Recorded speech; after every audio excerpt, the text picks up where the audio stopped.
an army of 20,000 birds. In 1932, the Australian government faced a massive crisis when giant, flightless emus began destroying local farms. To solve it, they deployed elite soldiers armed with heavy machine guns, expecting an easy victory.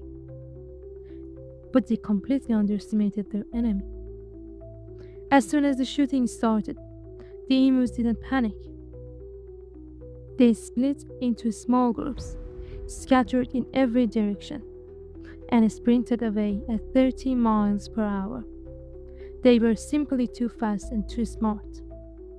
After weeks of chaos and wasting thousands of bullets, the military completely surrendered, officially proving that humans can actually lose a war too.